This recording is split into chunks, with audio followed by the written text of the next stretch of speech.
क्या आप जानते हैं कि 15 तारीख की रात केवल एक तारीख नहीं, बल्कि यह वह रात है जिसे कुछ लोग त्योहार कहते हैं, कुछ लोग अंधविश्वास कहते हैं और कुछ लोग इससे डरते हैं। हर साल इसी रात सोशल मीडिया पर एक सवाल गूंजता है, क्यों शिवलिंग पर दूध चढ़ाकर बर्बाद करते हो?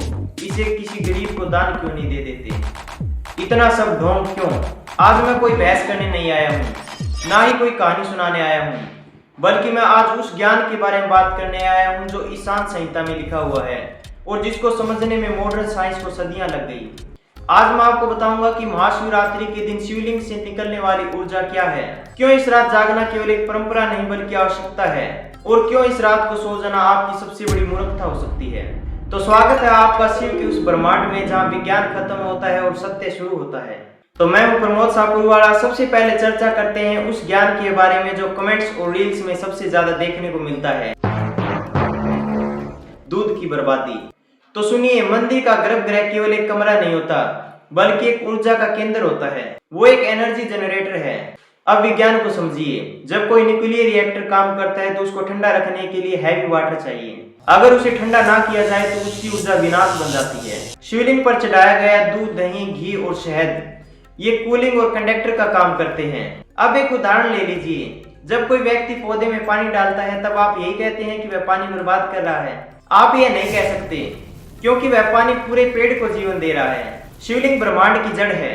शिवलिंग पर चढ़ाया गया द्रव्य वातावरण में आयनीकरण का काम करता है, जो आपके मन, स्मृति, भावनाओं को प्रभावित करता है।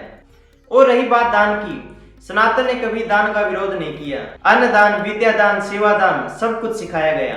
लेकिन जो सवाल पूछने वाले हैं उनसे एक प्रश्न मेरा भी है, क्या आपने कभी उन लोगों से प्रश्न किया जो हजारों के पटाखे फोड़ते हैं, जो एक रात के क्लब में हजारों पैसे उड़ा देते हैं? शिव को दूध चढ़ाना अंधविश्वास नहीं बल्कि सुपर साइंस है।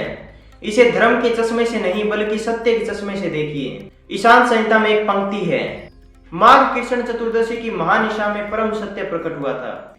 ग्रंथ कहते हैं ब्रह्मा और विष्णु जो इस संसार का संचालन करते हैं, इसकी रचना करते हैं, एक बार उनके अंदर इतना ज्यादा घमंड आ गया कि पूरे ब्रह्मांड में अहंकार की लहर दौड़ पड़ी। तभी भगवान शिव एक अग्नि स्तंभ के रूप में प्रकट हुए।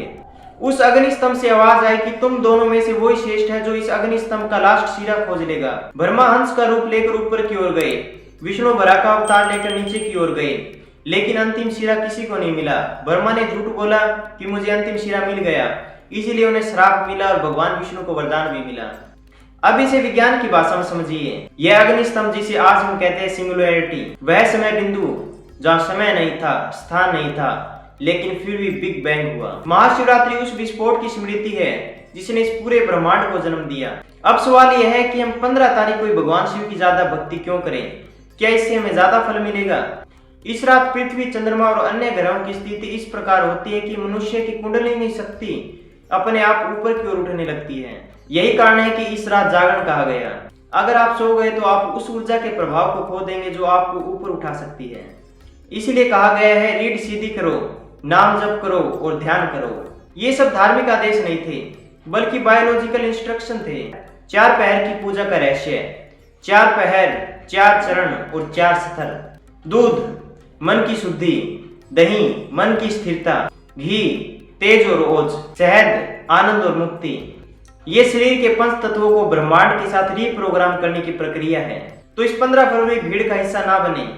शिव केवल पहाड़ पर बैठा कोई देवता नहीं है, बल्कि शिव वो है जिसके अंदर हम सब और पूरी सृष्टि समाई हुई है। इस वीडियो को उन लोगों के पास जरूर पहुंचाएं जो हमारी भक्ति और हमारी परंपरा को अंधविश्वास बताते हैं। अगर आप जागने के लिए तैयार हैं, सही मुहूर्त और विधि के लिए ड्रिंक पहचान देखिए। तो मिलते हैं शिव के उस अनंत प्रकाश में। तो मैं हूं प्रमोद सापुरवाला। एक बार सच्चे दिल से कमेंट में हर हर महादेव जरूर लिखकर जाएं। हर हर महादेव सभी को।